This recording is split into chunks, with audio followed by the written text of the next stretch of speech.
And that whole family ended up in Egypt, just like God had told Abram about when he was in that deep darkness. And those guys developed a nation right under the noses of the Egyptians. You can see the movie about this if you want to. And 400 years later, Moses was one of the guys in that nation.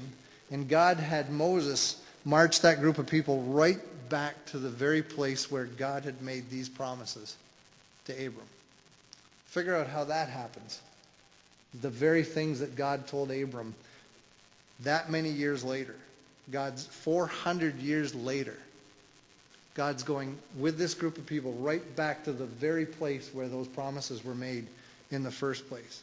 Then follow that nation from that point on, and you get one mess after another, right? Every king, whether they were even a good king like David and Solomon, just messed up royally. It's a mess. The whole nation of Israel, as it progressed from there, was a mess. But God kept establishing his plan with them. And then 2,000 years later, it's hard to even fathom, right? But 2,000 years later, 2,000 years after God has established this covenant with Abram, in the city of Nazareth, right in the middle of that same piece of land, interestingly enough, an angel shows up and tells this teenage girl that she's going to have a child, and this child is going to save the world from their sins. And she's to call that child Jesus. And then the angel goes and wakes Joseph up and tells him, Joseph, this Messiah that you've been reading about from Isaiah, the one that you've been looking for, the promised Messiah that's going to come and save the world. Well, Joseph, your fiancée Mary is carrying that child. You're going to be that child's earthly father. And that child will be Emmanuel, which means God with us. And you can almost hear the angel saying, finally.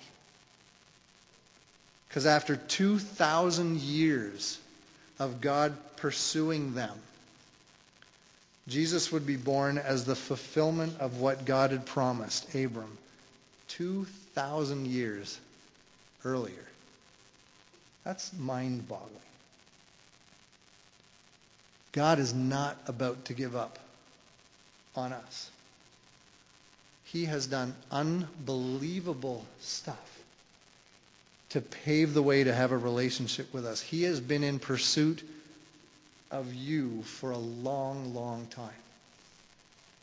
Find another faith or religion or whatever you want to call it that has that kind of a dynamic in it, where God is so determined and passionate in his pursuit of those who he's created.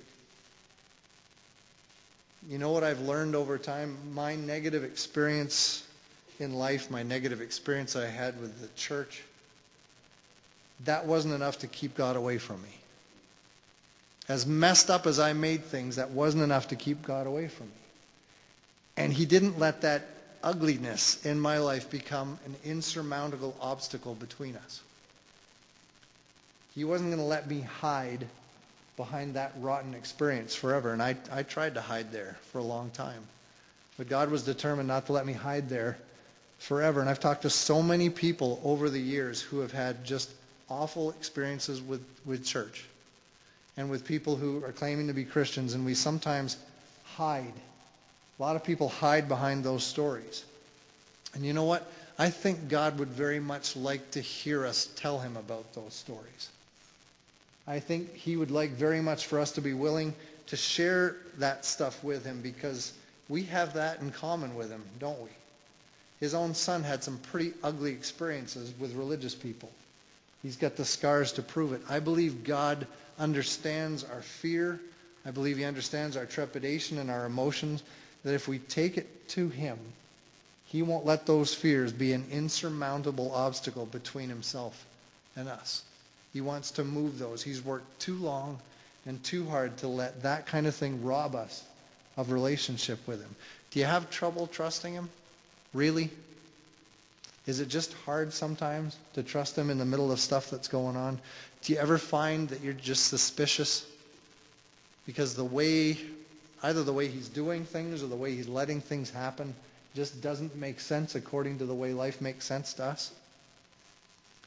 Tell him about it. This is a plan that he'd been working on He's been working on for over 4,000 years to bring us to this place of relationship with him today. Do you ever take a fancy to someone to the point where you pursued that relationship, but the other person didn't seem to notice that you existed? Well, after a while, most of us give up, right? Unless you want to become a stalker or something, but most of us give up. We just decide, okay, this isn't going to happen. And the really neat poem I wrote isn't enough to convince them of how sweet I am, or whatever we've tried to do to get their attention along the way, but we give up. God's not giving up. He's been pursuing us our entire life. And he wants to have that relationship with us. Not just a relationship of somebody going through the motions, doing the right religious things, right?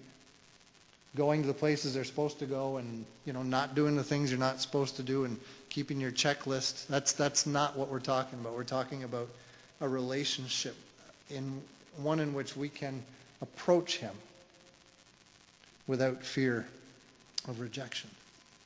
He's not giving up on us. But do you have trouble trusting him with that? Do you ever find that you're suspicious? Tell him about it. I had one of those things happen this week. I got a call from my dad in tears, and I never like to hear my dad in tears.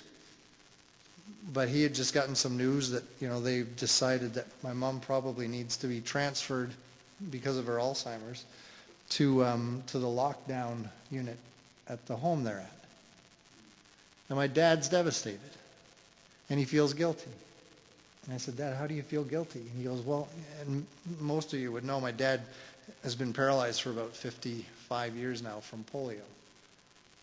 And he said, well, she stuck with me through all those brutal times in my life and through all the things that happened. I feel like I'm abandoning her now.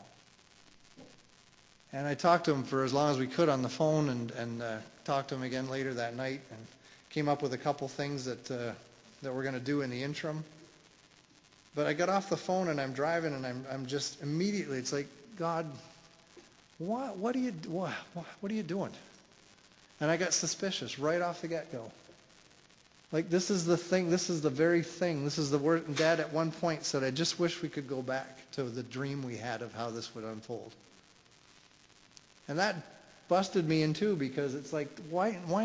He's been such a faithful guy. They've both been.